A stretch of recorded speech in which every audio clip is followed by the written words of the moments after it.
E agora, inclusive, nós vamos iniciar um painel que tem muito interesse assim, de muitas pessoas, que se chama Fertilidade do Solo, Fontes de Fornecimento de Nutrientes e Efeitos, onde o moderador desse painel será o Sérgio Góes, ele que é CEO da APAGRE. Também teremos como convidados nesse painel o professor Vitti, ele que é senhor da Exalc USP. Teremos também a participação mais que especial do Vinícius de Mello, ele é pesquisador da Embrapa Solos, seja bem-vindo. O professor Hamilton Seron Pereira, ele que é professor titular do Instituto de Ciências Agrárias e da Universidade Federal de Uberlândia, é isso mesmo. Então, também seja bem-vindo.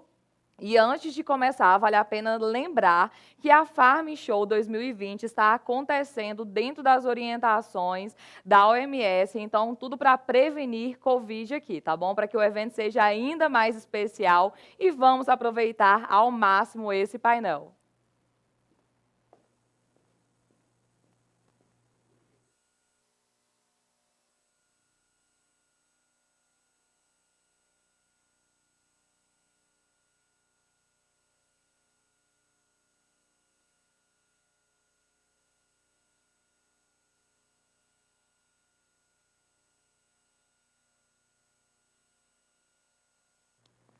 Sérgio Góes, está com você. Microfone. Não está dando para ouvir?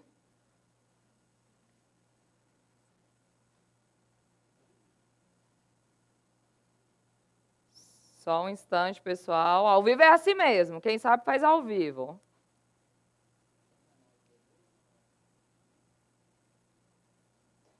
Só um instante, o áudio.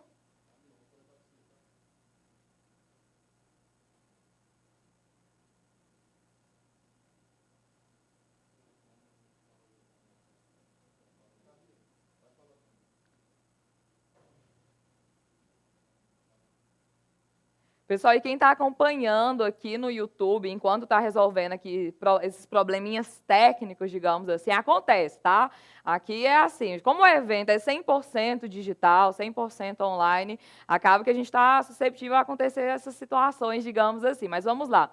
Para você que está acompanhando, já aproveita, se inscreve no canal aqui no YouTube. Embaixo tem um joinha, clica nesse joinha e compartilha também com a galera, porque realmente esse evento está muito especial, começou ontem, já aconteceram vários painéis sobre vários temas que são muito importantes para a gente que é do setor, que é do agronegócio, como, por exemplo, fitotecnia, como, enfim, pecuária de leite, de corte, e por aí vai. Olá, boa tarde a todos. Deixa eu me posicionar na câmera aqui. A gente gostaria de aproveitar esse intervalo que nos foi oportunizado para repassar um pouco da agenda que nós teremos hoje à tarde. Seguindo esse painel da fertilidade de solo, que vai ser moderado pelo Sérgio Góes e que vai receber a visita ilustre do professor Vitti, do Vinícius Benites, da Embrapa Solos, do professor Hamilton. Nós teremos também, na sequência, um painel chamado Perspectivas da Irrigação no Brasil. Esse painel vai ser composto pelo Renato Silva, que é o diretor-presidente da Valmont do Brasil, e pelo produtor mineiro Matias Michels, que é uma das referências em agricultura irrigada. Eles vão falar sobre irrigação e, sobretudo, da evolução da tecnologia de irrigação. Talvez nem todo mundo saiba, mas hoje a gente já consegue fazer irrigação até mesmo com energia fotovoltaica. Isso para a gente é fantástico, porque intensificando os cultivos, cada vez mais a energia se torna um insumo importante. Dando sequência, nós passaremos pela gestão da mecanização na produção de grãos. Vamos ter a honra de receber o Bruno Merola, que é diretor comercial da McNelson, e compondo com ele o produtor Júlio César Pereira, aqui da região do Triângulo, que desempenha um trabalho fantástico nessa área. Vamos ter um panorama do mercado de café e sustentabilidade, recebendo aí a Vanúzia Nogueira, que é diretora executiva da BSCA, né, que é a Associação Brasileira de Cafés Especiais, e a Paula Costa, que é a fundadora da Preta Terra, que vai falar de cafés especiais, sustentabilidade, mercado. Seguindo, vamos ter uma pauta um pouquinho mais corporativa, com a gestão ambiental no agronegócio. Vamos falar aqui nesse quadro da gestão ambiental dos problemas que o produtor rural encontra, das inseguranças jurídicas e de outras questões que permeiam a atividade. Passaremos depois, já às 18 horas, a falar de investimentos e desenvolvimento de soluções digitais para o agro. Esse quadro vai ser fantástico também. Vamos receber o fundador, o nosso presidente de honra do Conselho de Administração da Algar, o Dr. Luiz Alberto Garcia. Vamos receber o Francisco Jardim, que é sócio-diretor da SP Ventures. Vamos receber, nesse mesmo painel, o Silvio Passos, que é presidente do Conselho da Agrovem. E receberemos também o professor doutor Celso Luiz Moretti, presidente da Embrapa. Então, é mais um painel muito interessante da nossa grade. Eu queria perguntar para a produção se o som está ok. Então, gente, depois de ter a oportunidade de falar um pouco da nossa grade, eu gostaria de agradecer imensamente pela paciência dos nossos debatedores. E, Sérgio Góes, satisfação revê-lo. Passo a palavra para você conduzir com a maestria habitual esse painel tão interessante aí. Boa tarde a todos, gente. Boa tarde, espero que estejam todos me ouvindo agora, né? É um prazer estar aqui com vocês, agradeço à equipe da Algar, em especial ao Marlos, né, pelo convite que me fez para participar desse painel. Eu procurei trazer aqui, nesse painel, algumas pessoas que eu admiro muito, né? O professor Vitti, que a gente tem uma longa história de trabalho em conjunto, o Vinícius, que nós já estamos aí na estrada há bastante tempo, e o professor Hamilton, que, na verdade, eu conheço há menos tempo, mas é um grande parceiro do professor Gaspar, que me pediu gentilmente que trouxesse o professor Hamilton para este painel. Bom, a ideia aqui, nós não vamos ensinar em 1h15, 1h30, todos os conceitos de fertilidade do solo, mas a ideia é discutir, realmente trazer a opinião desses ícones que estão aqui ao nosso lado sobre alguns assuntos e abrir a oportunidade depois para o público fazer as suas questões, trazer para a gente aí a expectativa de, sempre com o olhar de ganho de produtividade. Então, para não delongar muito aí os trabalhos, né, eu vou convidar o Vinícius Benítez, da Embrapa, para que ele fale sobre fósforo e a situação do Brasil. Vinícius, por gentileza, está na sua mão. Bom, boa tarde a todos. Obrigado pelo convite, Sérgio. Um prazer aqui, acho que vai ser um debate bastante interessante. É um formato um pouco diferente, então a gente vai ter que ser um pouco mais compacto aqui no tempo, né? Eu acho que é melhor deixar mesmo para discussão. E eu trouxe alguns poucos slides mesmo só para contextualizar o assunto, que eu vou falar sobre fósforo, falar um pouco sobre reservas mundiais, a situação do Brasil hoje em fósforo. Na realidade, não são recomendações técnicas, mas são números de forma geral, justamente para poder fortalecer o debate, tá bom? Eu vou colocar aqui agora, então... Só isso mesmo? A minha tela. 15 minutos mesmo? Tá. Professor, por favor, feche o microfone enquanto o Vinícius fala. Tá. Sérgio, eu não estou conseguindo compartilhar minha tela. Ou vocês estão vendo minha tela? Estamos. Tá. Alguém precisa passar para o Vinícius agora. Por favor, me habilita aí para compartilhar a tela. Fazer a tela, por favor. Você fala a palestra, né? Ele vai apresentar alguma coisa. Mas ele mandou antes para o Sérgio? O host aí tem que me habilitar para eu... Por favor, o host pode liberar. Já fez isso, já fiz. Ok. Então, aqui estamos. Nossa, que Bom, como eu falei para vocês, é mesmo para dar uma visão geral, né, sobre o tema. Eu vou falar sobre fósforo e mostrar a importância do fósforo para a agricultura brasileira, né? Bom, todos sabem, né? Nós somos aí dependentes de importação de fertilizantes. A nossa agricultura se desenvolveu basicamente em solos que são pobres em nutrientes. Então, sem nutrientes não há agricultura no Brasil, né?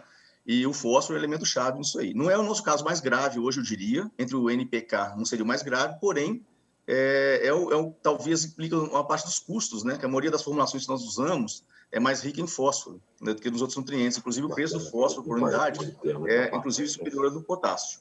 Mas vamos lá, só uns números gerais.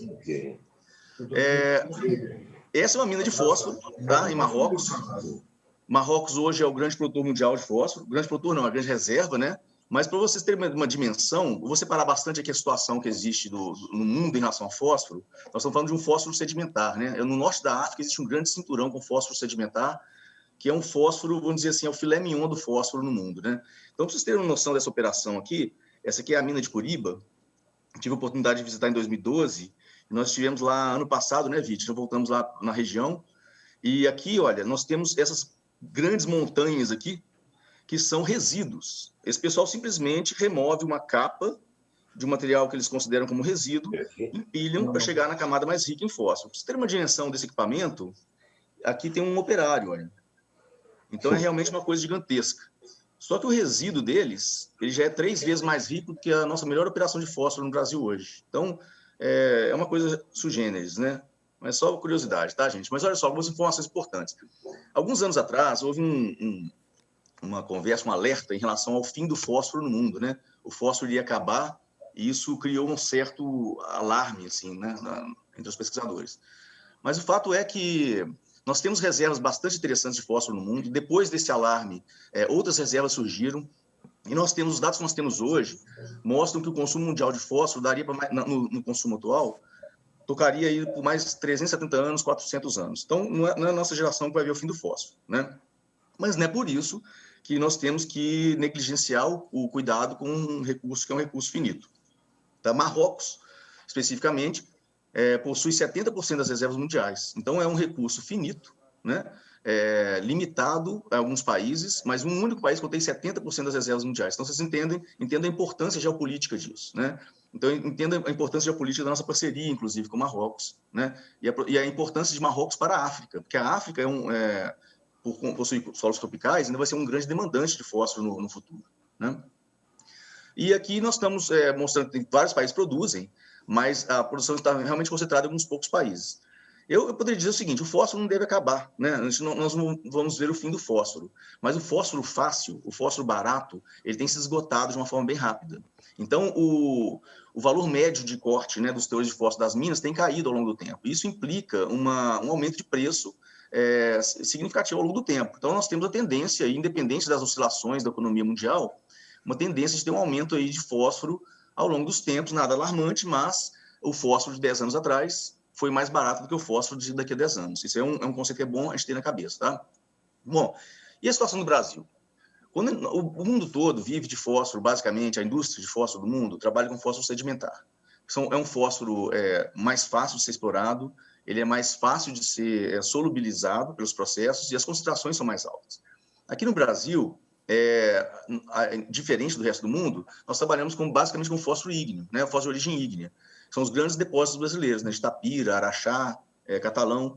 Esse mapa aqui mostra um cenário de fósforo no Brasil, que é resultante do projeto Fosfato Brasil, do CPRM, e um projeto que está sendo realizado hoje de macrologística pela Embrapa Territorial, e no qual eu faço parte. Então, observe que a maior parte das reservas estão concentradas aqui, ó, nessa região, e o consumo do Brasil é basicamente Mato Grosso, Goiás, uma parte de São Paulo, Paraná e Mato Grosso do Sul. Então, aqui está o grande consumo. Mas existem outras reservas recentemente identificadas, que são reservas sedimentares. Tem uma reserva muito interessante em Mirassol do Oeste, né? Aqui em Anitápolis, em Santa Catarina, é uma reserva interessante. Aqui em Nova Olinda, né? Uma reserva hoje que pertence à Iara. e outras reservas de menor porte. Então, existe um potencial muito grande no Brasil ainda de descoberta de novas reservas, então não é uma situação, vamos dizer, desesperadora para o Brasil. Mas nós temos que trabalhar com seriedade, tanto no ponto de vista da pesquisa geológica, como na viabilização dessas novas fontes, para a gente tentar ser um pouco mais autossustentável, né? Sem ter a necessidade especificamente de reverter a nossa dependência externa. Eu acho que a dependência externa não é problema nenhum, mas desde que o preço seja razoável, mas é importante que nós tenhamos reservas locais, até mesmo por questão de custos de frete, transporte, né, e aspecto ecológico. Tá? Então, o cenário de fósforo é esse. Tá? E existe um dado interessante aqui, que mostra o seguinte: esse dado é produzido pelo Cunha, lá da Informações Agronômicas, né, o Zé Cunha, e aqui nós temos aqui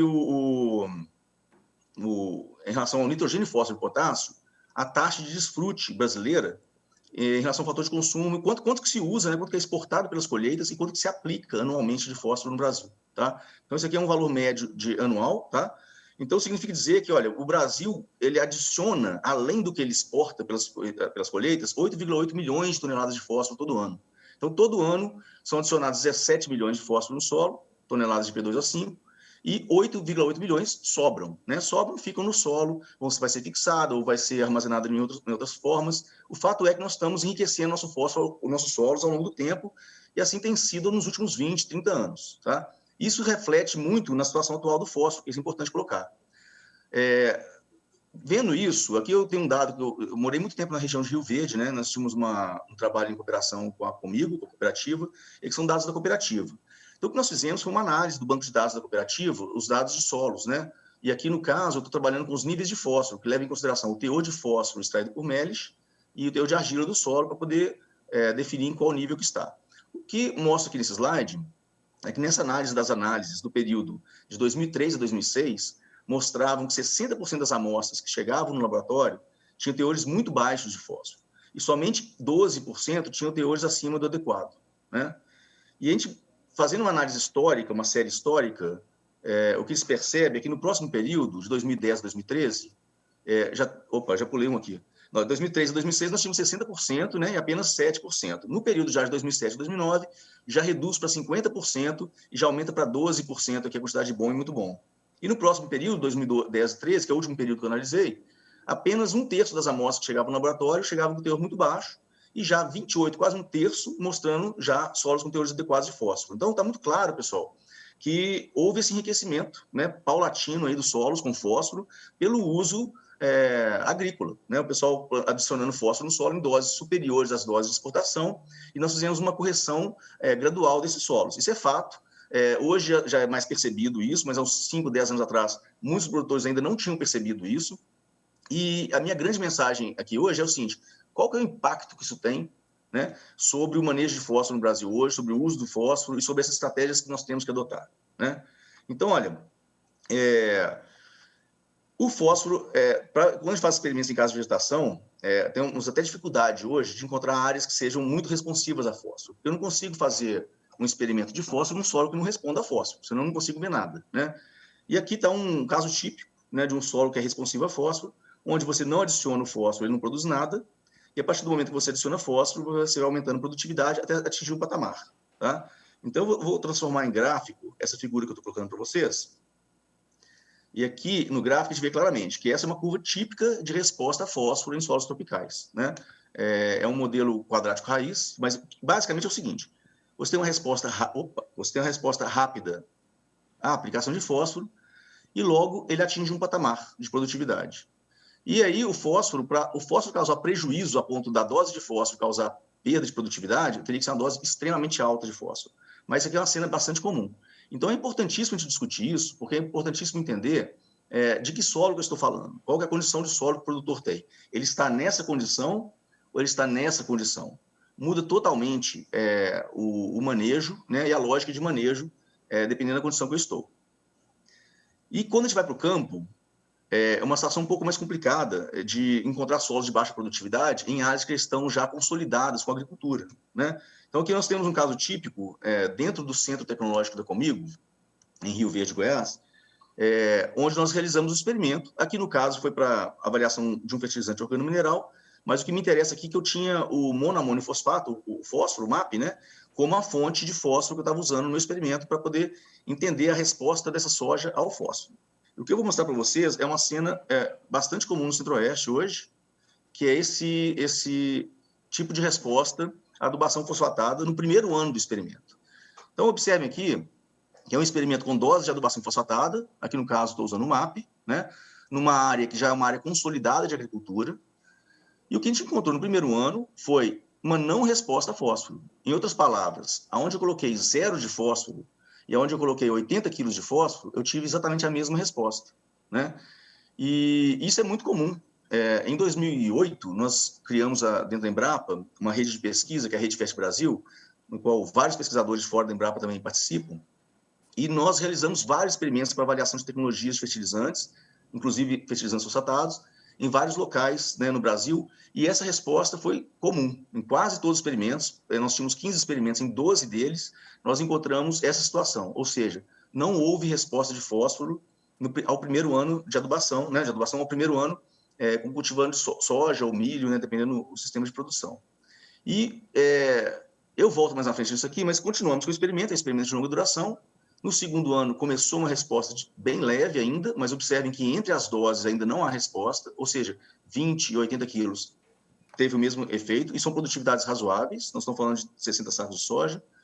No ano bom de chuva, 2012, 2013, também produtividades próximas de 70 sacos de soja, e aí produzindo também não resposta em relação às doses, porém uma resposta em relação ao controle. Bom, o fato é que depois de 5 anos de experimento, nós temos essa curva de resposta, o que é bastante comum nas áreas de agricultura consolidada do Brasil. E o que é o alerta que eu faço? Observem aqui, depois de 5 anos cultivando soja nessa área e adubando com fósforo, nós tivemos aqui uma diferença mínima de produtividade em função da adubação fosfatada. E por que isso, pessoal? Porque fósforo não funciona? Não, eu tenho estoque de fósforo nesse solo. Eu tenho uma quantidade de fósforo em outras frações nesse solo que estão conseguindo abastecer minha planta, mesmo em produtividades razoáveis. Talvez em produtividades muito altas, né, 80 sacas, 90 sacas, a gente possa ter uma necessidade de uma complementação. Mas o fato é que essa não resposta, ela cria uma situação que é um pouco perigosa, do ponto de vista técnico e das recomendações. O que eu quero dizer?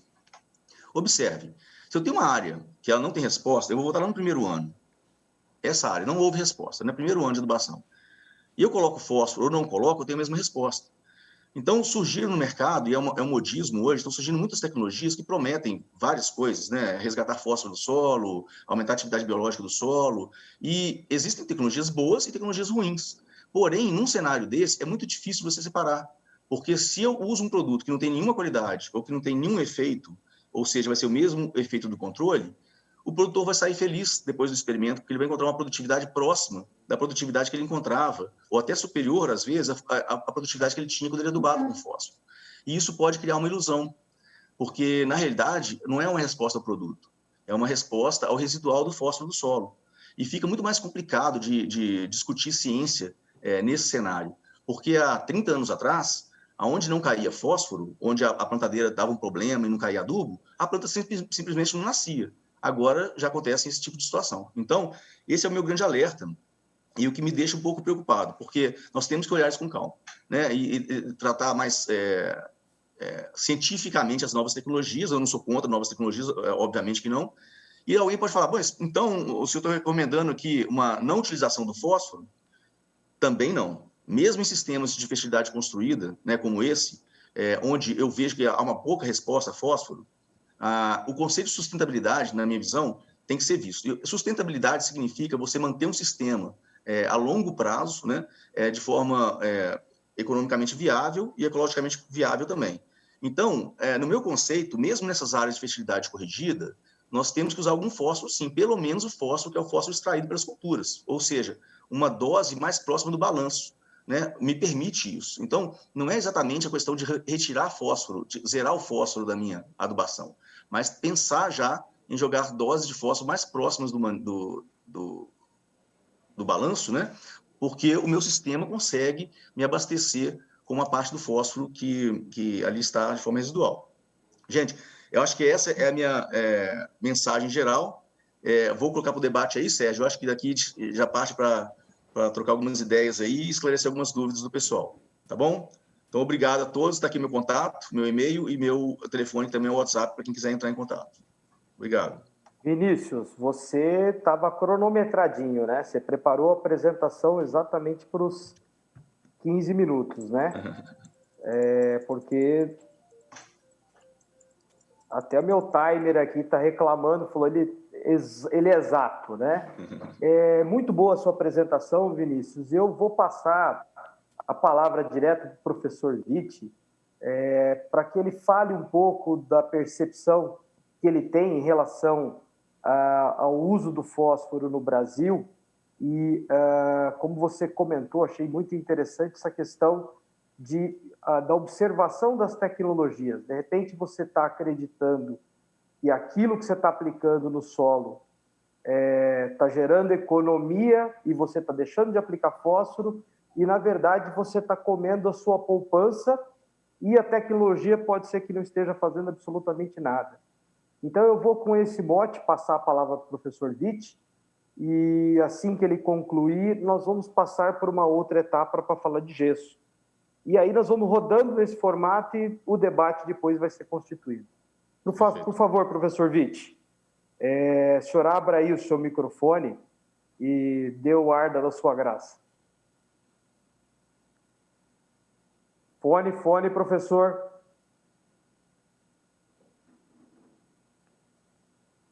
Ligar o fone. Professor Vitti, boa tarde. A gente precisa que o senhor abriu. Tá. Sim, agora sim, professor, está contigo a palavra. Bem, agradeço a participação nesse tema importante aí, numa quaresma prolongada, que não acaba nunca essa quaresma, né? Mas eu queria dizer o seguinte, a gente conhece há muito tempo já o Vinícius, conhece a sua capacidade, e acho que o Vinícius, assim como a gente, tem capacidade de mudar conceitos. Não precisam ser macho e não concordar com o que está errado e adotar técnicas novas para que for necessário.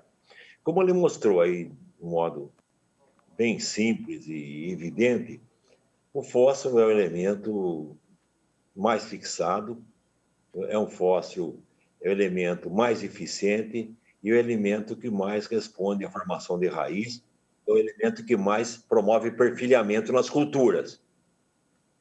Então, eu estava comentando inicialmente, graças a Deus, as reservas de fósforo não são tão preocupantes como no passado, disse que o fósforo ia acabar, esse fósforo não vai acabar coisa nenhuma.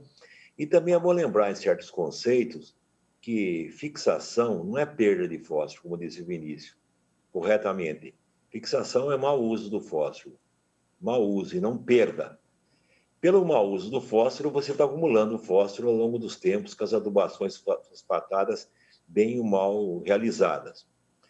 Agora, colocando o Vinícius em xeque para dois aspectos, nós não abrimos mão realmente da prática da fosfatagem, usando fosfatos de menor solubilidade, para que essa aplicação desses produtos atinja um nível crítico de fósforo no solo, ou pelo melish ou pela resina.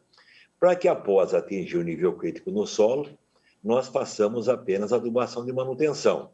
Então, eu sei que no caso da soja, por exemplo, após eu atingir o nível crítico de fósforo pelo melish em solo arenoso ou pela resina em qualquer tipo de solo de 20 a 25 miligramas por decímetro cúbico, eu sei que depois eu só vou pagar para a soja 15 toneladas de P2O5 por 30 grão produzida. Eu vou pagar 15 de fósforo por 30 grão produzida como adubação de manutenção. No caso do milho, é a mesma coisa. O milho, após atingir esse nível crítico de fósforo de 20 a 25, eu vou pagar 9 kg de P2O5 para produzir 30 grãos de milho. Então, fósforo é um caso dominado. Agora, nós precisamos colocar na cabeça de pessoas mais soberbas erros nossos que temos que modificar. Primeiro, é evidente que no caso da fosfatagem, eu vou utilizar fontes de fósforo mais econômicas e fontes de fósforo que tenham solubilidade ao longo do tempo. Tá bom. Então, tradicionalmente no passado, as fontes de fósforo para a fosfatagem eram fosfatos naturais reativos, como lembrou bem o Vinícius, de origem sedimentar. Fosfatos moles. Então, você usava esses fosfatos naturais reativos que tinha um teor de P2O5 em torno de 30 e tinha um teor de P2O5 em ácido cítrico a 2% em torno de 9 a 10. Isto é, ele tinha mais do que 30% do fósforo solúvel do fósforo total solúvel em ácido cítrico. E é evidente que isso aí era uma importação de fósforo, seja da Tunísia, seja de Marrocos, seja de países da África, da África mediterrânea, principalmente. Aí, Professor, Brasil, professor Witt, como o Vinícius lembrou bem, que o Brasil... professor, hein? é o seguinte, o senhor tem mais 30 segundos para concluir esse assunto para a gente entrar no próximo. Tá. E eu sabia que isso ia acontecer, porque o assunto é tão amplo... Então, daí, com os advendos dos fosfatos no Brasil, de origem também de fosforita, de origem sedimentar, dá uma puta confusão. Nós queremos tentar com o Vinícius mudar essa terminologia de P2O5 solúvel em CNA mais água, que é um absurdo. Dá a entender que o P2O5 é solúvel em CNA e também solúvel em água. É P2O5 solúvel em CNA, pH 7 só. Você não também coloca o ácido cítrico 2% mais água. Então, lógico que é P2O5 em CNA. Não tem que colocar essa maldita água no programa que confunde até a mãe.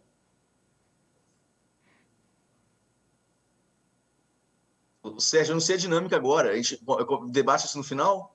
Eu vou pedir para você guardar para fazer a sua argumentação na sequência, porque nós já temos perguntas acontecendo, e aí eu compliquei o nosso debate, né, pessoal? Peço desculpa. Mas é importante criar confusão, porque é assim que a gente chega na solução. Mas, professor, vamos emendar então o assunto e vamos falar de fosfo-gesso. Qual que é a importância de continuar utilizando o gesso na agricultura para formação de perfil de solo? Eu queria que o senhor falasse rapidamente de como nós podemos tratar a utilização tanto do gesso de indústria como o gesso que vem de rocha, né, a gipsita.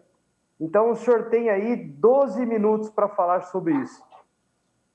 Para começar, eu não gostei como que se abriu o debate falando fosfo-gesso. Desculpe, vai. A gente sabe, né, que comparando, por exemplo, práticas corretivas como calagem, como a própria fosfatagem, o gesso, até certo ponto, é uma alternativa nova. O gesso para essas finalidades começou na década de 90, praticamente. E deixar bem claro, Sérgio, que esse uso do gesso foi impulsionado porque o gesso é um subproduto da fabricação de ácido fosfórico. E aí começa a confusão.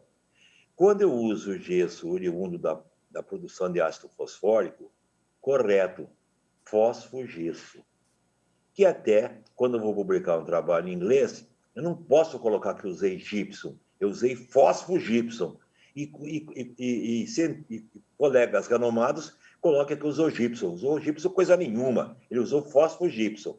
Então, vamos separar um pouco aí dessa sobra significativa do gesso agrícola, que é o fosfo-gesso, que tem a vantagem, além do coração dele ser sulfato de cálcio das águas, ele tem como carro-chefe o cálcio e enxofre e tem como contaminantes benéficos o fósforo, bem também como o flúor. Então, o gesso agrícola, o fosfo-gesso, ele tem uma solubilidade até certo ponto maior do que o gesso natural. Por quê? Porque ele tem na sua composição outro ânion que não o sulfato. Tem o ânion flúor, e o flúor também tem maior movimentação no solo.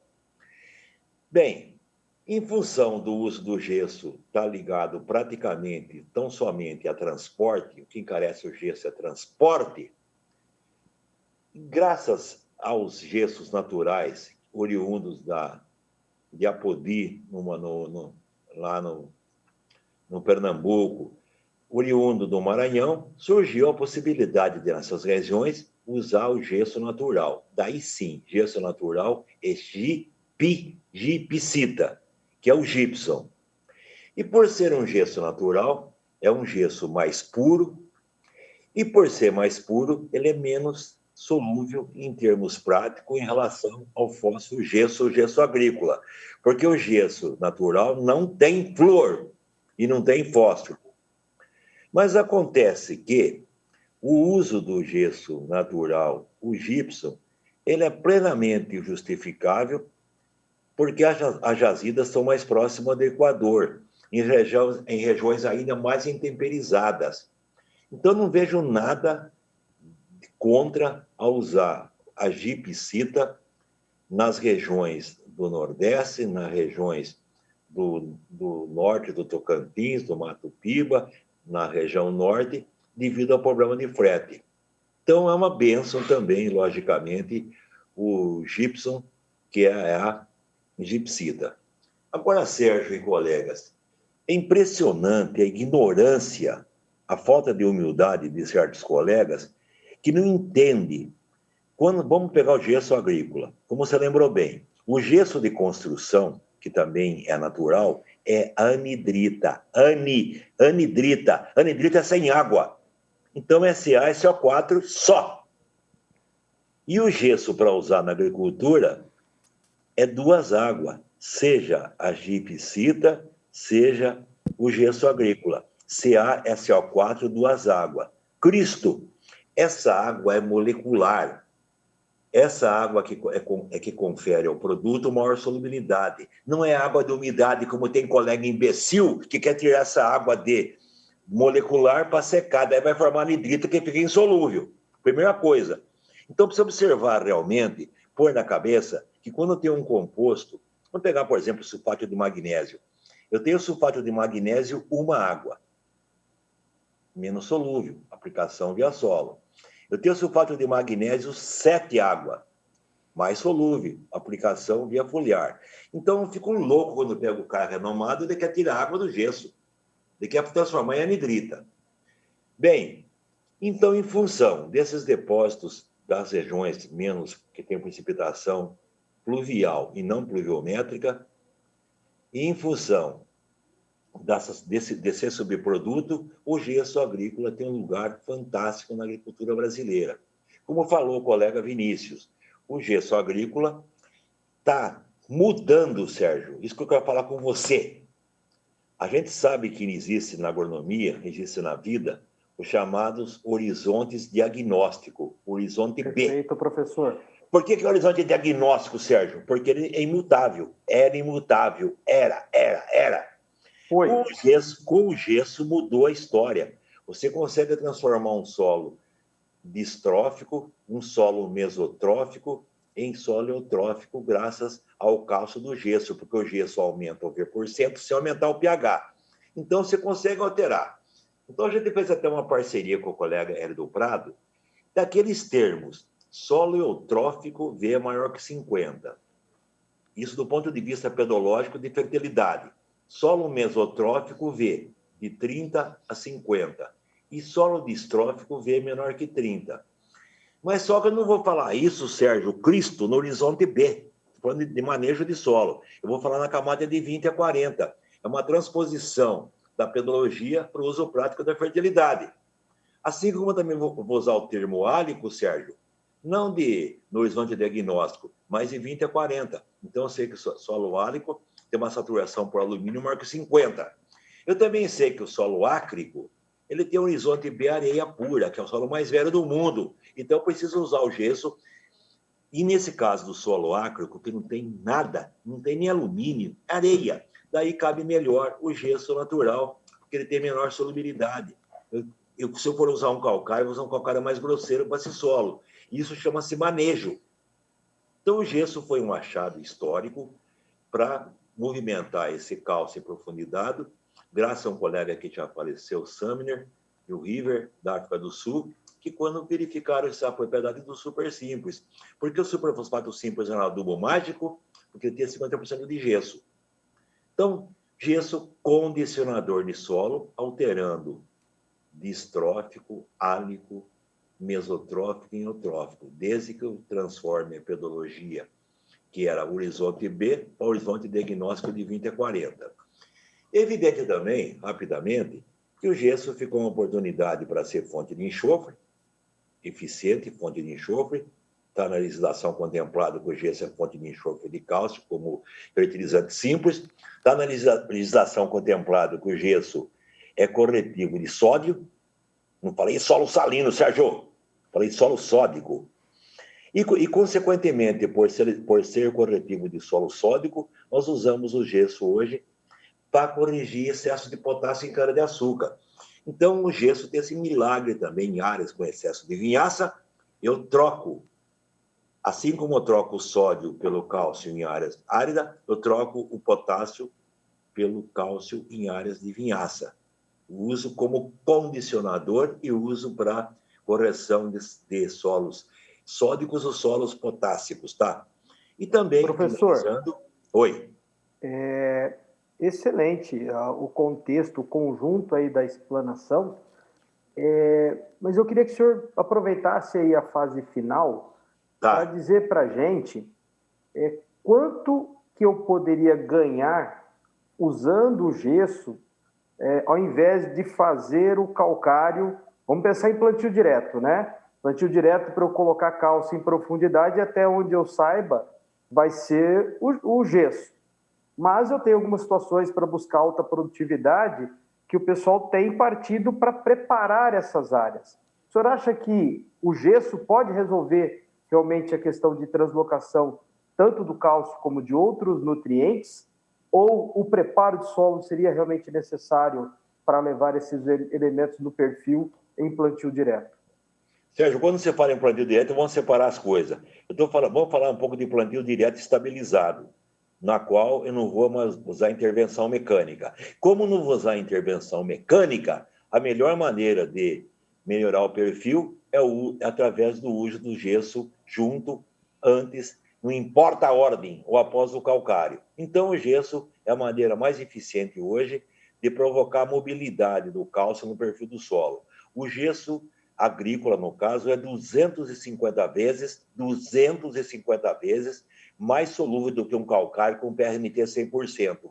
Então, é evidente, quando você perguntou em números, o que vai dar suporte para um plantio direto é resistência a estresse hídrico. E estresse hídrico significa capacidade da água disponível, que é o CAD. E o CAD significa água versus sistema radicular. E sistema radicular você consegue o cálcio do gesso. Então, sem dúvida, o gesso pode contribuir até com aumentos de 25% na produtividade agrícola por ter mais sistema radicular profundo. E também, fechando, então, gesso faz parte do esquema. Mas nunca, como você lembrou bem, Sérgio, gesso não substitui calcário. Calcário é uma coisa e gesso é outra coisa. O gesso não... Eu mato o seu Hamilton falar isso. O gesso não neutraliza alumínio. O gesso complexa alumínio. Hamilton, ainda bem que você está longe, você viu, né? Não, mas ele é meu orientado, eu nem lembro, eu sou meu amigo. Eu fui padrinho de casamento dele. Ele tem que ficar quieto. Então, eu sei que no caso do gesso, o gesso não muda a reação do solo. O gesso aumenta cálcio. O gesso diminui alumínio. Isto é, o gesso diminui a saturação por alumínio e o gesso forma um par iônico, a LSO4, a L é 3, SO4 é 2, forma um par iônico mais que a planta não reconhece, não consegue absorver. Então, realmente, para solos tropicais, foi um achado, um milagre do uso de gesso como condicionador de subsuperfície, evitando a mobilização mecânica do calcário. Para mim estaria bom, senhor. Não precisa ficar bravo aqui. Professor, o senhor liberou 1 minuto da sua... 1 minuto. Então tá bom. O senhor está ficando cada vez mais eficiente. Para um pouquinho só. Para um pouquinho. Então vai. Uma coisa importante que a gente precisa saber: perdas de nutriente, erosão. Perdas de nutriente, baixa infiltração da água. O cálcio do calcário agrega solo. Se ele agrega, se ele procura, diminui a erosão. E o cálcio do gesso aumenta a permeabilidade hidráulica, melhora a infiltração de água. Quer dizer, gesso influenciando também a condição física do solo, maior permeabilidade hidráulica através do bendito cálcio. Perfeito, professor. e o senhor, como disse, cada vez ficando mais eficiente, né? Eu vou aproveitar o gancho que o senhor acaba de me entregar, vou pedir para o senhor fechar o microfone por enquanto, nós vamos abrir depois realmente para um debate. Ganhamos meia hora para o final, então o nosso quadro, o nosso painel, ele vai até às 15, então isso vai permitir que a gente traduza, inclusive, algumas perguntas que estão chegando, então podem ir mandando as perguntas pelo chat, e aí nós temos uma pessoa que está nos apoiando ali, organizando essas perguntas para que a gente rode no final, e inclusive novas contestações. Vinícius está ali queimando na cadeira com vontade de falar. Mas eu vou passar a bola para o Hamilton. Hamilton, a história é o seguinte, você foi convidado para falar sobre pó de rocha, a questão da oportunidade que esses pó de rocha trazem de silício e outras fontes, né? Eu queria que você fizesse um contraponto ou apoiasse a apresentação do professor Witt, porque pó de rocha, na verdade, o calcário é um pó de rocha e o próprio gesso, a gipsita, também é um pó de rocha, né? Então, eu gostaria que você começasse por aí, falasse em torno de 5 minutos desse tópico e já poderia emendar a sua apresentação, consumindo seus 20 minutos, falando do que você veio falar para a gente hoje, tá ok? Ok. Agradecer aí o convite. Calcário realmente é um pó de rocha, o gesso, a gipsita é um pó de rocha, né? E assim como o fosfato natural também, né? Pode ser considerado um pó de rocha, né? Eu concordo com tudo o que o Witt falou com relação ao gesso, né?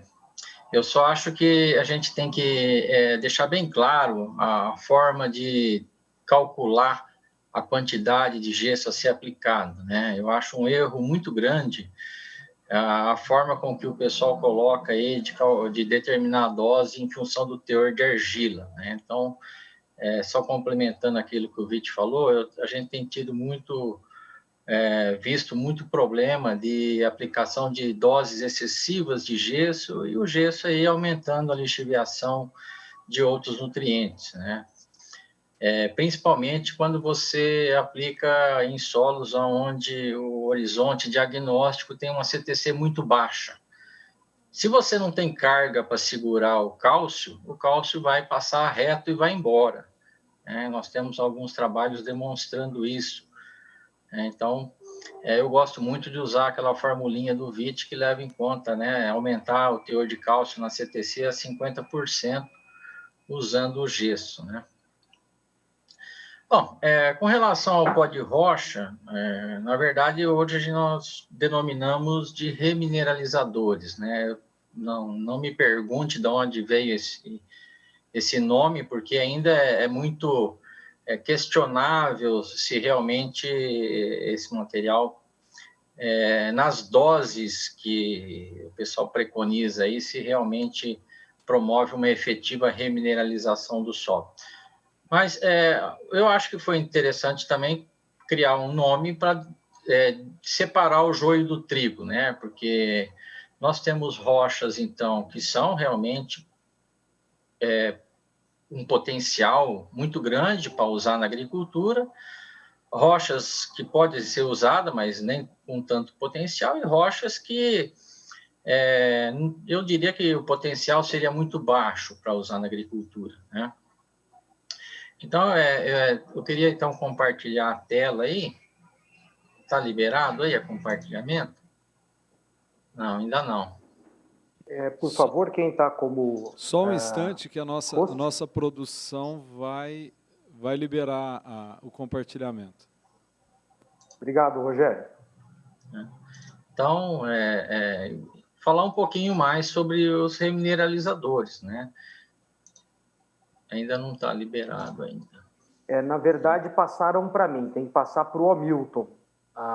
Na verdade, a produção está indicando aqui que o Vinícius, nesse momento, está como anfitrião e aí ele vai ter que liberar. Tá. Aqui ele que Como é que eu faço isso? Deixa eu ver. Só que acho que você tem que cancelar a sua apresentação aí. Eu não estou com... Stop share, já parei. Basta clicar, Vinícius, assim mesmo, sobre o pessoal, seu nome tem que aprender. que vai passar. Vinícius, eles estão tirando uma foto ali da já. Perfeito. Já apareceu aqui. Estão vendo a minha tela aí? Pronto, tá. Sim. Já estamos com você na tela, Milton. Tudo bem. Então, vou falar um pouquinho de remineralizadores, né? E a importância deles aí, né? Então, só aí uma introdução, né, para a gente contextualizar o que seria, então, um remineralizador, né? Então, no sentido amplo aí, seriam, então, produtos minerais naturais que possa promover aí melhoria nas propriedades físicas, químicas e microbiológicas do solo, né? Eu diria que ele também pode ser considerado um fertilizante alternativo, né? Uma vez que ele também é originado aí de rochas e pode ser usado na complementação da adubação mineral ou orgânica, né? E dependendo do material, né? Do manejo que se dá, do tempo que você vai aplicar, da quantidade que você aplicar, ele pode até substituir totalmente a adubação mineral. Mas é lógico, vai depender muito da qualidade do material. O remineralizador, hoje, então, você pode registrar ele no Ministério da Agricultura, e para ele ser registrado, ele tem que atender a alguns critérios, né? Então, um deles é que ele tenha mais que 1% de K2O, que a soma dos óxidos, potássio, cálcio e magnésio, seja maior do que 9%, e que ele está presente menos de 25% de quartos, né, que seria o que eles chamam de sílica livre, né, ou sílica pura. O quartzo seria aí a forma mais insolúvel de silício presente na natureza, né? E esse material também ele tem que estar livre de elementos potencialmente tóxicos, aí alguns elementos cuja concentração tem que ser menor aí do que os números aí descritos, né? Arsênio, cádmio, mercúrio e chumbo. Por que nós estamos hoje falando dos remineralizadores, né? O Vinícius mostrou muito bem aí, apesar de o fósforo ainda ter disponível por muitos anos, o potássio também, mas o Brasil, sendo o quarto maior consumidor de fertilizante, ainda importa uma grande quantidade de fertilizante, né? Então, a gente vê aí o potássio, aí, hoje, esse número está até maior, hoje está quase 100% do potássio importado. Isso porque o Brasil tem aumentado muito o consumo de fertilizantes em função do aumento aí de suas produções agrícolas. Então, a gente vê aí um aumento expressivo aí no consumo de fertilizante nos últimos 30 anos, né? Nós praticamente, está na linha verde aqui, nós saímos de 7 milhões de toneladas no início dos anos 90 para 34 milhões de toneladas no final de 2017. Aí. Então, um aumento bastante expressivo, e esse aumento no consumo de fertilizantes fez com que o Brasil tenha que importar cada vez mais. E a gente fica na dependência desses países no fornecimento desses nutrientes, né? Então, aí vem a pergunta, então por que nós temos que investir nessas fontes não convencionais, né? Uma delas é uma questão estratégica, né? A gente não pode depender de outros países para sustentar a nossa agricultura. É lógico que enquanto economicamente for viável importar potássio e fósforo aí do Marrocos, potássio da Rússia e do Canadá, lógico, nós vamos continuar comprando deles, mas ao mesmo tempo nós temos que ter também uma carta na manga, porque se por algum problema aí no comércio mundial esses países resolverem parar de nos fornecer esses fertilizantes, nós temos que buscar outras alternativas. Então, por isso que os estudos dessas alternativas têm que ser constantes, né? Então, aí, os fertilizantes fosfatados, né, a base aí de extração são as apatitas, né? E no Brasil, então, nós temos aí as jazidas ricas em fluorapatita, por isso que na produção do ácido fosfórico, o gesso ele vai ter o flúor, por causa da fluorapatita. E nós temos aí os minerais de potássio, né? Que seria aí a silvinita, a carnalita, que são os minerais aí mais comuns de potássio. Bom, se for pensar nas reservas, o Vinícius já mostrou, né? A reserva de fósforo aí pode durar aí mais de 300 anos, a reserva de potássio também, a estimativa também chega aí a 300 anos, então não vai ser na nossa geração, mas como ele disse, nem por isso nós vamos deixar de nos preocupar com esses materiais, com esses fertilizantes. E nós temos aí no Brasil, distribuído aí por diversos locais aí, várias rochas que têm potencial de se usar na agricultura. Então, eu listei algumas aí, como camafugito, fonolito, a glauconita, que já são rochas que já estão sendo utilizadas, né? Muscovita, o cianito nifelino, o feldespatos e as biotitas, que são rochas aí que têm na sua composição minerais, principalmente fósforo e potássio, que são interessantes aí. A maioria delas é mais rica em potássio do que fósforo, né?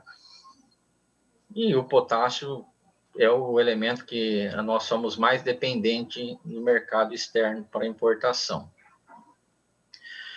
Quais são as vantagens de se usar, então, os remineralizadores, né? As vantagens é que nós temos aí ocorrência em todo o território nacional. Eu tive participando recentemente de um pessoal que trabalha nessa área de geologia, e é impressionante a quantidade de rochas com potenciais de uso na agricultura, né? Basta a gente testar elas, fazer trabalho de pesquisa e mostrar a sua viabilidade, porque nós temos que fazer isso, né, antes de sair aplicando qualquer coisa, né? Muitas delas estão na superfície do solo, então o custo de exploração é muito baixo. Tem fontes de fósforo e potássio, só que a liberação é lenta, né, mas tem efeito residual. Não apresenta problemas de salinidade ou fitotoxicidades. Também pode apresentar efeitos corretivos. Muitas dessas rochas têm, às vezes, em quantidades não muito grandes, mas elas apresentam, geralmente, na sua composição, carbonatos de cálcio, magnésio. Então, também elas podem ajudar na correção da acidez. Elas melhoram as características químicas, físicas e biológicas do solo. Isso aí essa área biológica é uma coisa que está crescendo muito também, os estudos nessa área. E alguns trabalhos mostram que quando usamos essas rochas, aumenta a atividade biológica do solo, melhora a microbiota do solo. Isso aí é muito interessante. E alguns trabalhos também têm mostrado que geralmente solos melhor equilibrados na sua microbiologia são solos com potencial produtivos maiores. É pouco lixiviado, então as perdas por lixiviação é muito pequena. Você pode ter perdas por erosão, né? Então, num solo aí que não é muito bem manejado, como esses materiais são aplicados superficialmente, você pode perder por erosão, mas se for um solo bem manejado, as perdas podem ser muito pequenas.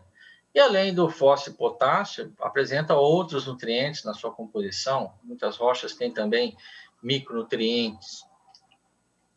Mas ela tem alguns problemas com relação ao seu uso, né? Então, o primeiro deles é realmente a baixa solubilidade. Essas rochas, a maioria delas tem estrutura cristalina, e quanto maior a estrutura cristalina do mineral presente na rocha, menor vai ser a solubilidade. Essa é uma das diferenças também que pode-se dizer da solubilidade do fósforo-gesso e do gesso natural, né? da gipsita, né? A gipsita, por ela ser natural, normalmente o arranjo estrutural do sulfato, ele começa a mostrar um arranjo mais cristalino e isso diminui a sua solubilidade.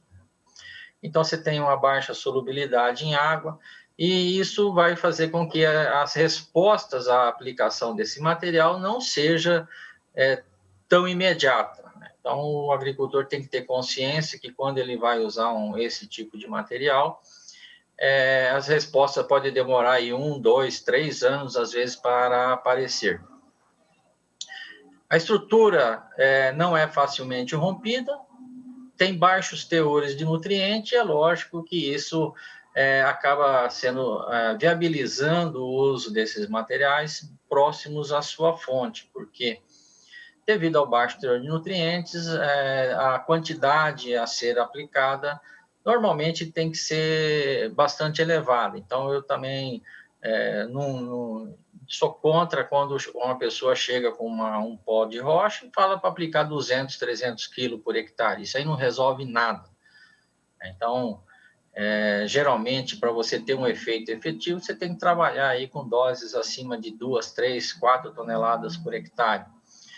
Por quê? Porque a solubilidade é baixa e a liberação vai ser muito lenta, então o agricultor tem que ter essa consciência. E quando você trabalha com doses muito elevadas, o transporte acaba pesando muito no preço, né? Então, esse trabalho tem que ser feito e viabilizado, eu acho que de forma regionalizada.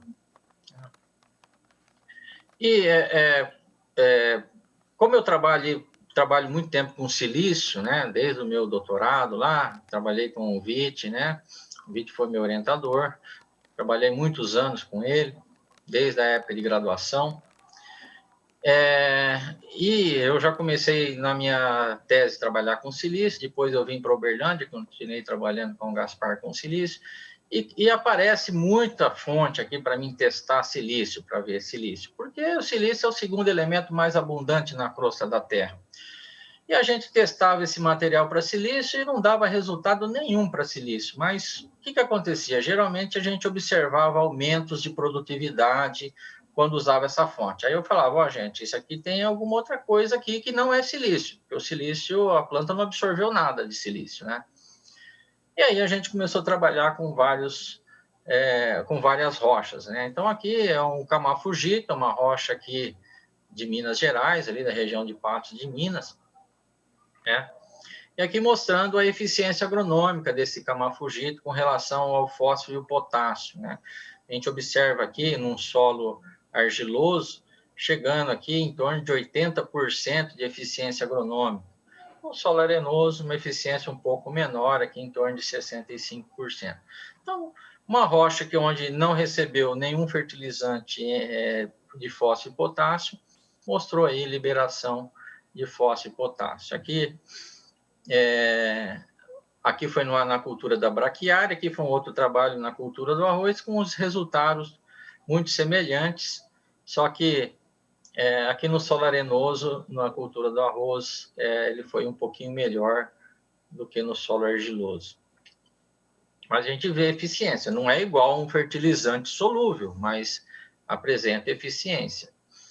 E aqui, a foto do trabalho, aqui o primeiro vaso aí é a adubação completa com fósforo e potássio, e depois doses crescentes do remineralizador, chegando aí até 26,4 toneladas por hectare equivalente, né? É lógico, uma dose alta, mas aí a gente visava fornecer a mesma quantidade de fósforo e potássio, como eu disse, são materiais com concentrações baixas desses nutrientes. Então, para fornecer a mesma dose de fósforo e potássio de um fertilizante solúvel, você tem que trabalhar com doses elevadas, né?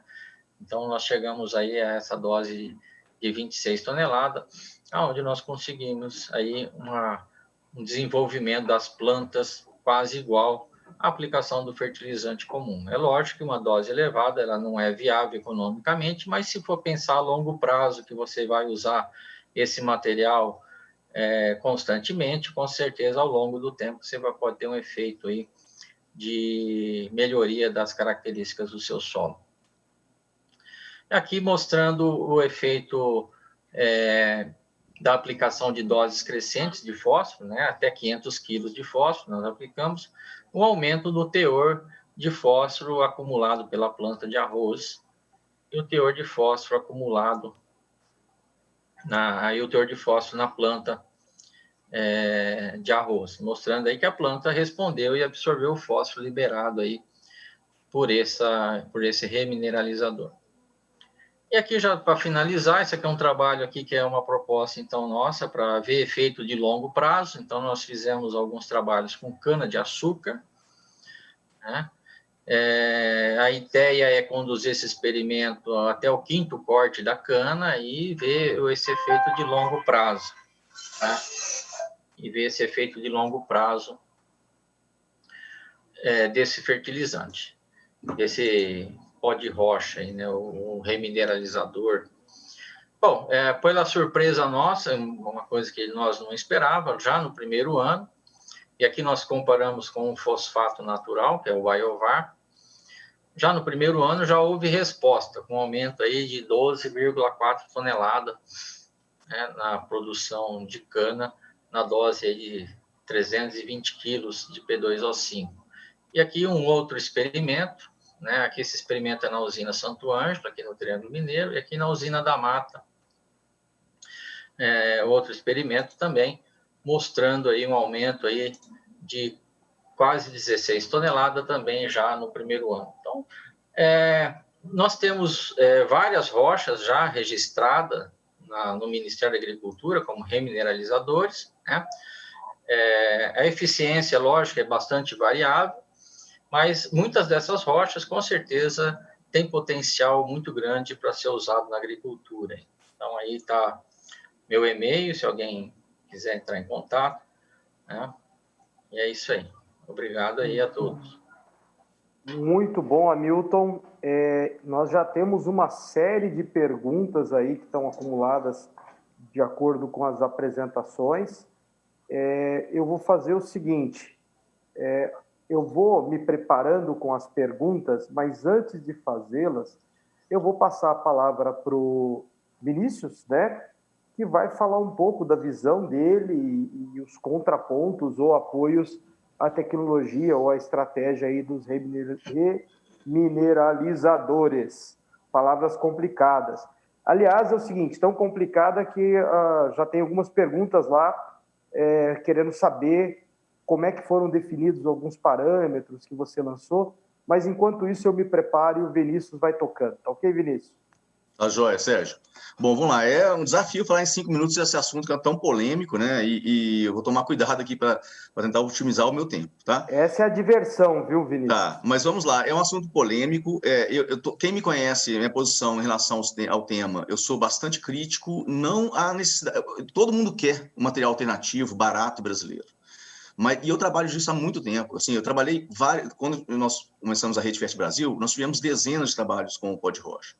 E o que me assustou, assim, eu também tinha um grande interesse e potencial, mas todos os nossos resultados foram negativos, todos eles. Em todos os trabalhos nossos, nós encontramos 0 de eficiência. E começou a surgir no mercado uma série de trabalhos mostrando eficiência. Então, o assunto, começamos a questionar os trabalhos, olhar a qualidade dos trabalhos científicos, nós encontramos muitos erros metodológicos, existe uma grande confusão entre as respostas que são obtidas a campo, o produtor muitas vezes relaciona ao pó de rocha, mas na realidade é fertilidade residual. Então, assim, meu grande questionamento hoje, primeiro, estou falando de rochas silicáticas como fonte de potássio. Tá? Vamos deixar claro, o Hamilton já colocou aquilo ali, rocha fosfática é bastante entendido, calcário, gesso, não é desse tipo de material que nós estamos falando. Eu estou falando de rocha silicática. Por quê? Eu morava em Rio Verde, eu cheguei lá em 2006 e fiquei até 2018 em Rio Verde. E eu vi a coisa surgindo lá. Então, o pessoal comprando pó de rocha resíduo de mineração, basicamente, né? E aplicando 5 toneladas por hectare em áreas de 1.000 hectares de soja, né? E felizes, né? Então, eu ia para o campo para ver. Aí você pegava situações assim com área com 180 ppm de potássio, antes da aplicação de pó de rocha. Né? Então, assim, 50 ppm de fósforo. Então, assim, não precisava botar rocha, botava nada, né? Então, assim, aconteceu aquilo que eu mostrei no slide. Áreas com fertilidade muito alta e aceitando esse tipo de coisa.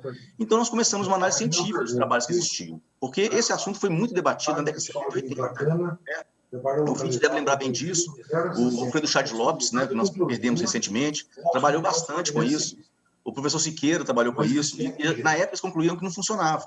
Só que teve um resgate disso pós-2008, depois da crise mundial, quando teve aquela crise mundial econômica, e o potássio disparou de preço, e aí surgiu novamente essa ideia de usar o potássio, essas matérias alternativas. Dentro da Embrapa, o nosso posicionamento hoje é muito claro. Em outubro do ano passado, o nosso presidente, Celso Moretti, que inclusive vai ser palestrante aí hoje, fez uma carta em 2008 colocando que a Embrapa não defende o uso de pó de rocha, porque nós não temos dados suficientes para afirmar sobre isso. Então, nosso comum acordo foi o seguinte: vamos colocar isso na mesa, tratar de forma científica e não emocional, para poder trazer os números. Então, o que a gente tem visto na prática, e nesse momento eu estou corrigindo, nós temos um artigo da PAB que vai ser publicado, e eu estou sendo consultor vendo vários artigos. É impressionante a baixíssima qualidade técnica, metodológica dos trabalhos que chegam. Existe uma tendência muito grande de querer falar que funciona, então existem absurdos do tipo: o controle é um solo não responsivo, né? As doses de comparação da rocha com o controle, por exemplo, cloreto de potássio, são em valores absurdos. Por exemplo, o cara compara a rocha com o potássio na dose de 300 kg de K2O por hectare.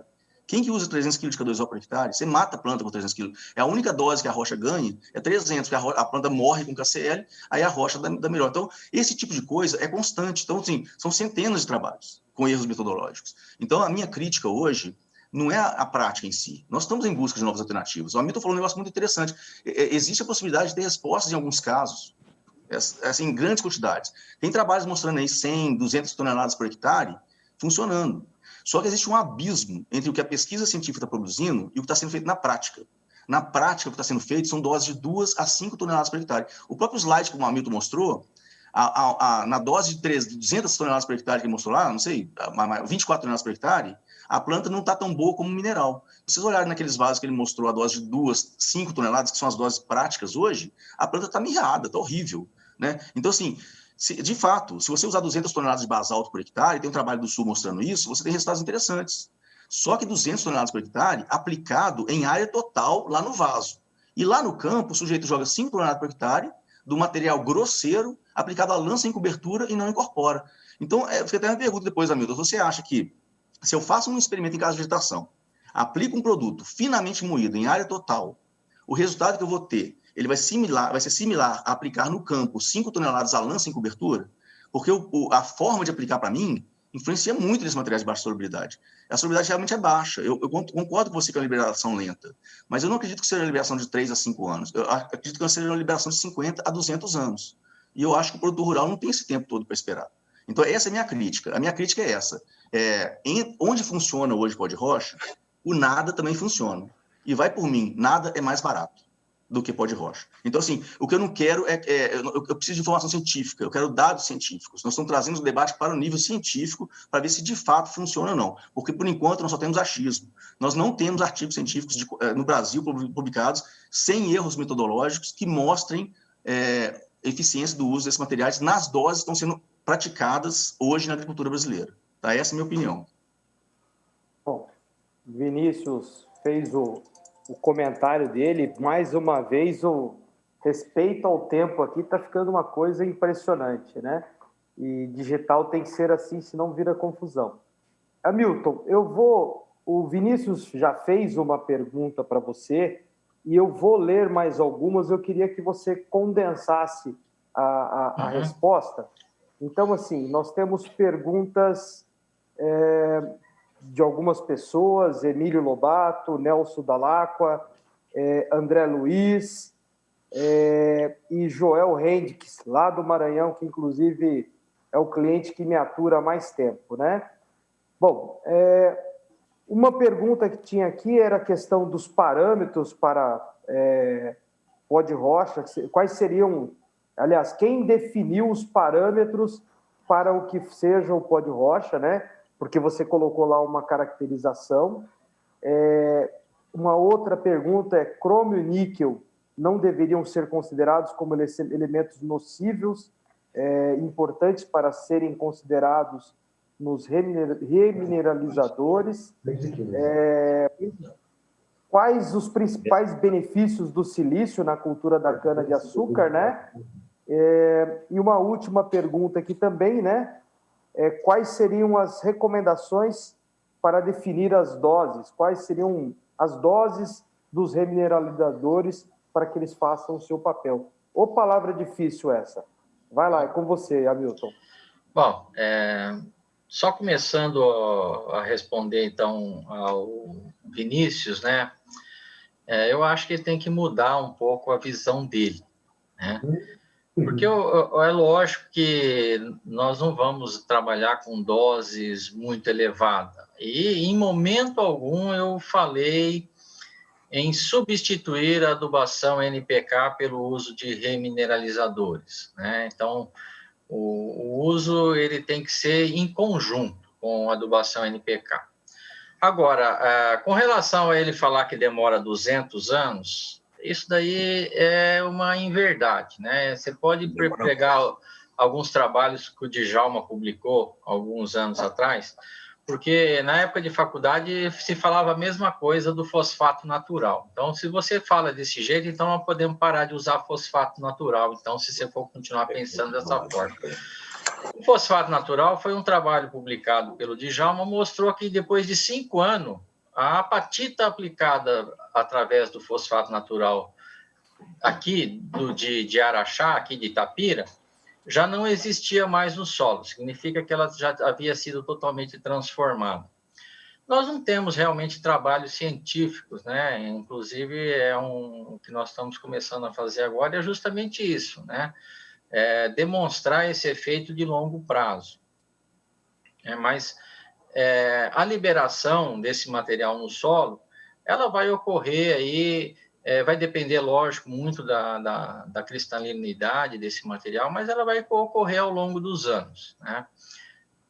Não sei te precisar por quantos anos que vai demorar para ser liberado, mas te garanto que o material aplicado com uma granulometria bem fina, quando você consegue quebrar bastante a rede cristalina do material, em menos de 10 anos ele solubiliza no solo. Então, você tem que pensar que você vai usar um material ao longo do tempo. Então, é um investimento que você vai fazer no solo. E eu acabei de mostrar resultados do material com alto potencial produtivo, que é o camafugito. Esse material aí é uma rocha que ela tem alta solubilidade. Para você ter uma ideia, ela tem 3,2% de P2O5, sendo 1,6% solúvel em ácido cítrico. É um material solúvel, né? Então, nós temos, iguais a este material, dezenas, até centenas de outros materiais com potencial de uso aí na agricultura, né? Ô, Hamilton, queria aproveitar essa sua fala agora. Tem uma das perguntas aqui que é justamente nesse sentido. Se o produtor deveria procurar materiais próximos das suas propriedades e como avaliar a viabilidade efetiva de um produto. Porque, assim, se eu entendi bem o que o Vinícius falou, o problema é que tem muita coisa que está sendo jogada aí nesse universo. Justamente. Né? A questão não está se um produto é eficiente ou não. A maneira que está sendo jogada, britas e coisa e tal, dentro do campo, é o que incomoda mais a ele, incomoda muita gente. Começa por aí. O material ele é de baixa solubilidade, então, para você aumentar a solubilidade desse material, você tem que moer ele, você tem que aplicar ele de forma bastante fina, né? Então, com granulometria aí, abaixo aí de 300 mesh. Por quê? Você tem 2 fatores que acontecem quando você quebra a estrutura granulométrica, né? Quando você deixa ela mais fina. Você quebra a estrutura cristalina do mineral, né? E aumenta a superfície específica. Com relação à quantidade ou a qualidade do material, a pessoa tem que ver se ela está registrada no Ministério da Agricultura. Por empresas, por isso. Vítor, está com o microfone aberto, Vítor. Oi, desculpa. Você está com o microfone aberto. Uma outra pergunta, já emendando aqui, a questão... Eu posso fazer um comentário não, Vinícius, rapidamente? Até pro Hamilton, pois é, olha só, é bom acertar isso aí. Eu concordo com você. Inclusive, a gente tem conversado muito com o Ideraldo lá no Ministério, que abaixo de 300 mesh, você pode funcionar. Só que hoje, na lei de remineralizador, que seja, deixar claro aqui, é a primeira vez que uma lei de fertilizantes surge do Ministério de Minas e Energia e não do Ministério da Agricultura. O Ministério da Agricultura teve que engolir a lei. A lei foi feita pelo Ministério de Minas e Energia. Logo depois, porque existiam passivos ambientais gigantescos de pedreiras no Brasil que tinham que ser vazados depois da lei de resíduos sólidos. Então, assim, a lei foi criada logo na sequência. Então, assim, caiu como uma luva para quem tinha esse passivo. Agora, a lei hoje, da forma que está, e o Hamilton conhece bem a lei, ela permite que remineralizadores, que é um termo também que eu discordo, esse termo é só no Brasil que existe, ele pode ser vendido na forma de farelado, de pó ou de filler.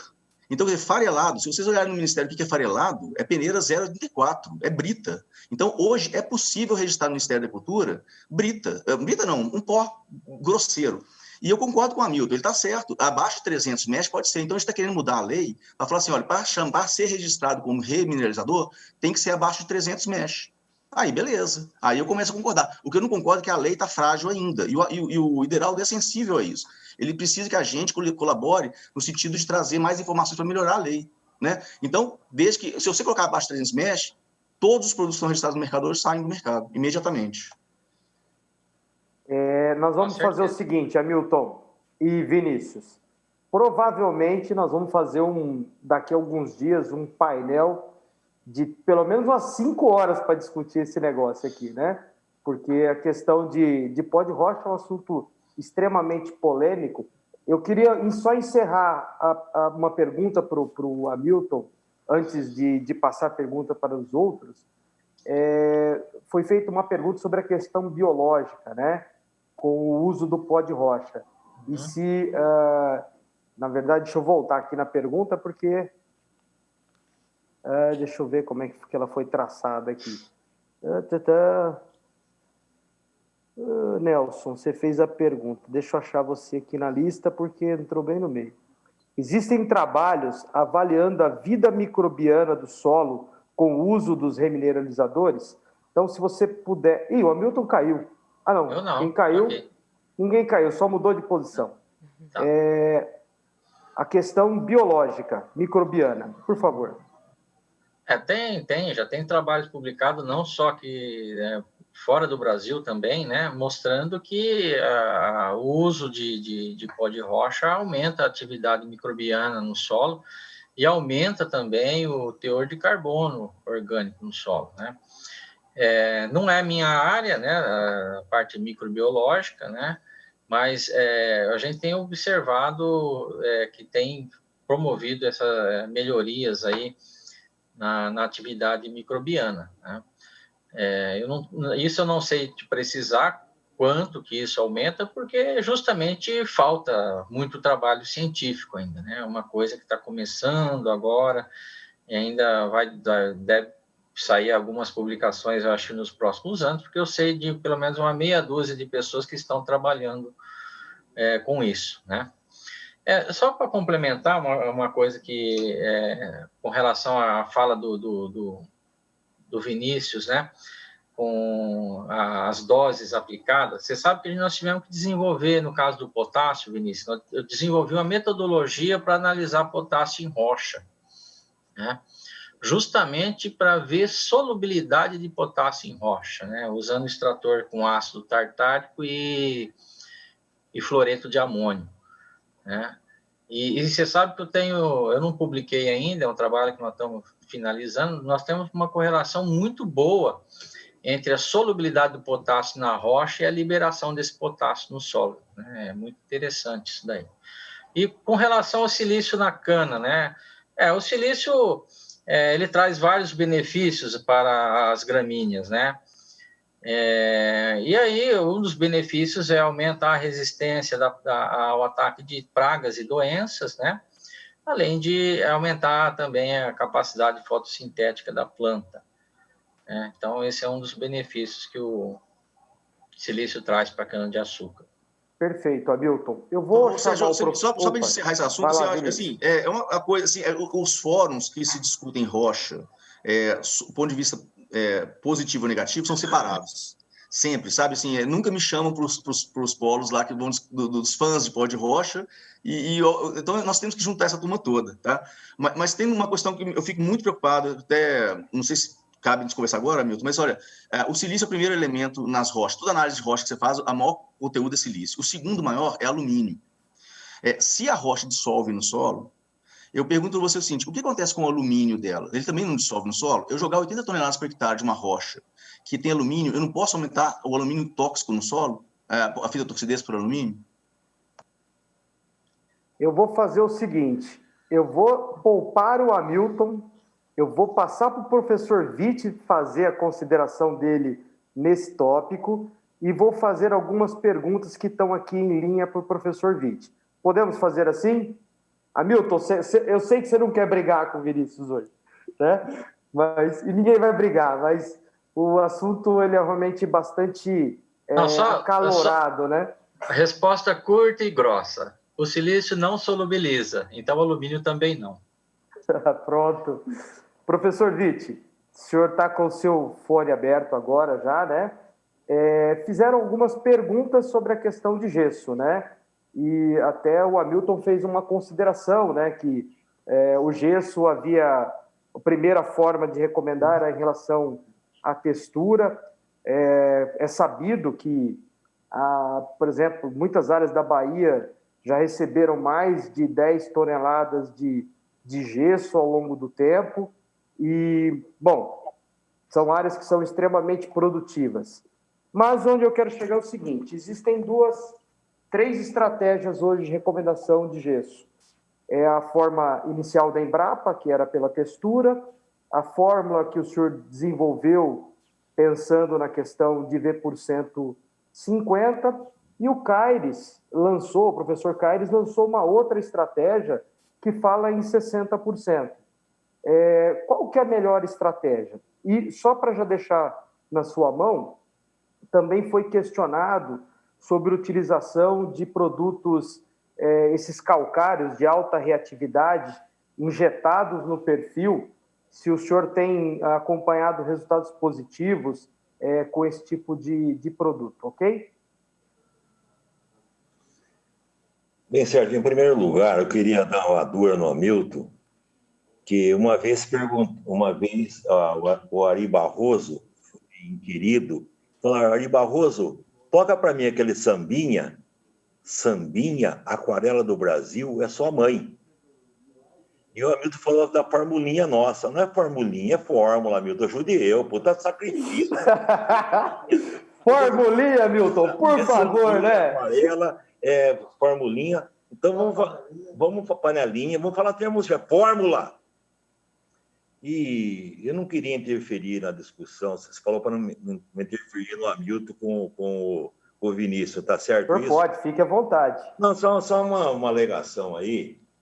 Eu acho um absurdo que nas primeiras palestras que eu vi em debate da Pó de Rocha, criaram agora um conceito novo. Disponibilidade de potássio é diferente de solubilidade de potássio. Não é lindo isso? Disponibilidade é uma coisa, solubilidade é outra. E como o Hamilton falou, baixa solubilidade. Não é lixiviado. Lógico que não é lixiviado, não é solúvel. E como eu já falei para o Vinícius, se eu usasse um extrator como fluoreto de ácido fluorídrico com perclórico, que tira o potássio da rocha, se eu fizesse isso para os demais elementos, eu não precisaria nem adubar o solo, porque tira até a mãe do solo, de tão forte que é o extrator. E a planta não tem esse extrator aqui de ácido fluorídrico, Cristo. Então, esse problema aqui não é lixiviado, lógico, não é solubilizado, não dá fito, lógico, não é solubilizado, e então fica realmente essas questões. E dizer que dá para registrar com potássio maior que 1, é piada, né? Maior que 1 é nada, né? CaO mais MgO maior que 9. Então, realmente, é um assunto que eu não gostaria nem de conversar, que é um assunto realmente, desculpe, eu acredito em temperização, eu acredito que ao longo do tempo a argila teve atividade, milhões de anos para virar uma argila, para virar uma fração ativa. Como que pode agora um produto em meses virar intemperizar? Então, desculpa, não tem sentido. Eu também sugeria para o Hamilton, quando fosse fazer experimento com cana, que pegasse cultivares de cana mais exigentes em solo. Você pegou 2 variedades aí decadentes. Você pegou uma 7515, que é uma cana que suporta baixa fertilidade. Você pegou uma cana 2847, que o ATR dela é baixíssimo. Então, são variedades que se adaptam tranquilamente em solo mais fraco. Pega variedades nobres, como a 5952, 5453, só como sugestão. E só para dizer também, Hamilton, quando a gente anda por esse Brasil todo, nós tivemos em Mineiros no Goiás, e um colega lá era fã do pó de rocha. Fiquei bobo de ver os resultados na cana-de-açúcar. Só que ele misturava 3 toneladas de cerco de curral, de cama de frango, né? Então não tem sentido querer usar um pó de rocha de uma maneira isolada. Você faria isso numa fazenda? Lógico que eu não faria. E agora também precisa tomar cuidado em termos mercadológicos, que dá uma puta confusão. Então, vamos jogar limpo. Nós temos um produto chamado Caforte, que pediu registro com o nome de Caforte, que é o polissulfato, que é a polialita, que é um adubo que tem de potássio, é um sal, é um sulfato triplo de potássio, cálcio e magnésio. Ele chama Caforte.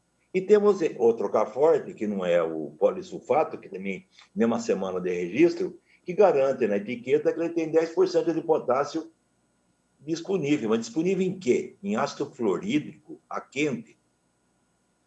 Então, logicamente, aí nessas avaliações, é perigosíssimo essas conotações aí de ter que colocar realmente o teor do elemento solúvel em determinado extrator, e não dizer que é disponível e dizer que é disponível é diferente de solúvel, né? Então, realmente, eu parabenizo o Hamilton, porque é um serviço que ele está procurando, logicamente, uma reserva nacional, está procurando combater a salinidade do cloro, tudo tem mérito, mas vamos devagar com a dor, né? Eu não arriscaria minha mão para recomendar um produto que tem seja moagem fina, seja moagem grossa, que não tem solubilidade nenhuma em água, 0 em água, tá? Agora, a segunda pergunta, qual que é, Sérgio? A questão era o gesso e bom, nós temos a estratégia da Embrapa. O senhor ficou na formulinha e acabou esquecendo, né? Mas Desculpe. a formulinha do professor Witt, que é 50%, a recomendação vinda da Embrapa por argila e a fórmula do professor Caires, que fez uma calibração para 60%. Até hoje... Professor, só um segundinho. Nosso painel ele está limitado até às 15 horas. Então, assim, praticamente, nós vamos para as considerações finais, né? Tá. Então, eu pediria para o senhor falar rapidamente sobre isso Só um minuto. e já fazer um fechamento. E você vê, Sérgio, até hoje não existe o método ideal. Ideal é só Deus. Existe o método adequado para calcário. Como também não vai ter o método ideal para gesso. E como o Hamilton falou, que teve uma pequena confusão, a gente deve muito à Embrapa, que foi o primeiro critério da recomendação de gesso ou condicionador de solo, baseado na argila. E esse critério, desculpe, Hamilton, ele subestima do que superestima. E é um fator constante, argila. Quando se pega o critério, por exemplo, do Caires, ele já mudou de critério. Está usando saturação por cálcio na CTC efetiva, que cálcio que forma a vida. E está levando em conta no solo um nutriente que é o cálcio, levando em conta do solo a CTC efetiva. E o critério nosso, que não é nada mais que uma transformação de saturação por base para cálculo de gesso, está levando em conta do solo análise, que é a CTC, está levando o poder do gesso, que é 50. O gesso, 1 tonelada, leva meio centimol de cálcio, 5 milimol de cálcio, que também dá doses maiores. Então, o critério nosso e do Caires, eles dão doses maiores de gesso, enquanto que o critério do Djalma, até certo ponto, conquistou o povo, deu uma maior segurança, para mostrar que o gesso não altera tanto o solo de um modo tão agressivo. E é bom lembrar, Sérgio, que quando se fala em lixiviação, quem é lixiviado no solo são os elementos que têm carga 0. Então, é evidente que o sulfato ligado a cálcio, negativo com positivo, carga 0. Gesso lixivia cálcio. Gesso ele também lixivia magnésio, MgSO4 carga 0. Mas a lixiviação de potássio é mínima, porque o potássio O gesso forma carga, KSO4, não forma K2SO4, você não fabricava sulfato de potássio no solo, e tem uma carga. Então, logicamente, que esse critério do Djalma, senhor critério, que foi o pioneiro, ele é mais tímido, que dá maior até uma limitação de dose de gesso até 3 toneladas por hectare. Mas é melhor usar o critério do Djalma do que não usar o gesso, Cristo. E o trabalho... Nossa, até apoiando a sua ideia, a sua hipótese, né?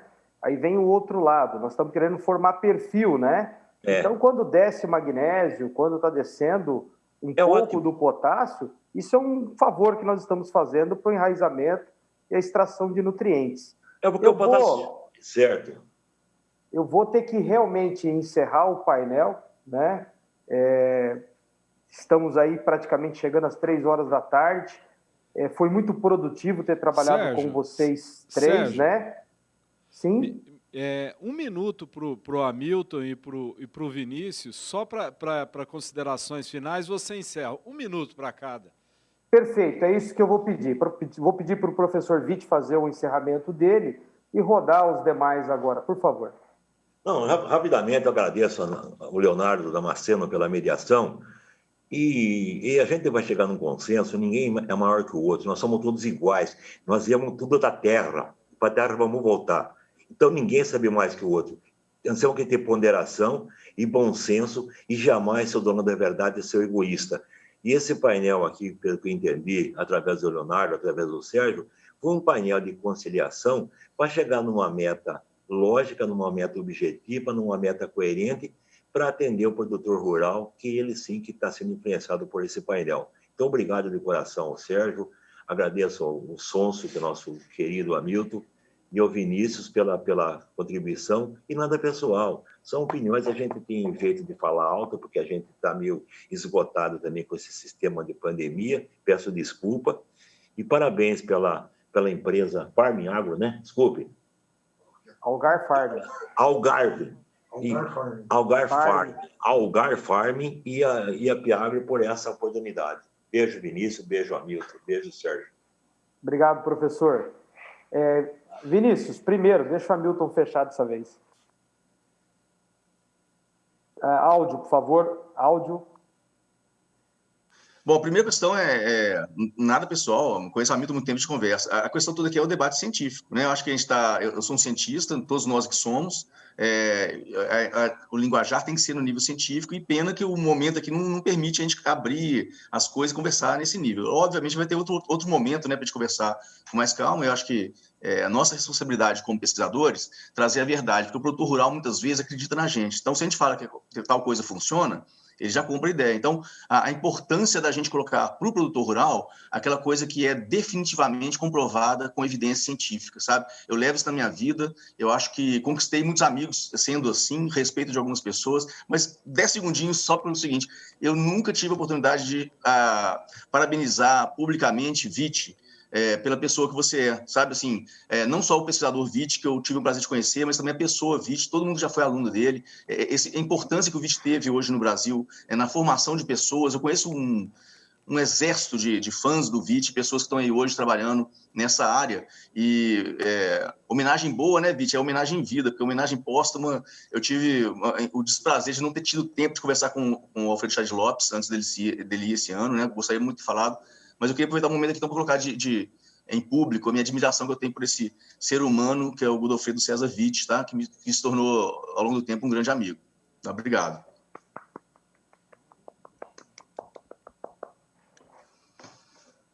Calma, professor. Segura o coração. Eu vou passar para o Hamilton agora. Ok. Queria agradecer, então, aí o convite, né? É lógico que concordo com o Witt, concordo com o Vinícius. Nós estamos aqui num ambiente de discussão, ninguém é dono da verdade, né? E, assim, o que falta para nós ainda é mais pesquisa, né? Então, a gente tem que continuar trabalhando e pesquisando, né? E a gente falta ainda muita informação, falta muita resposta, né?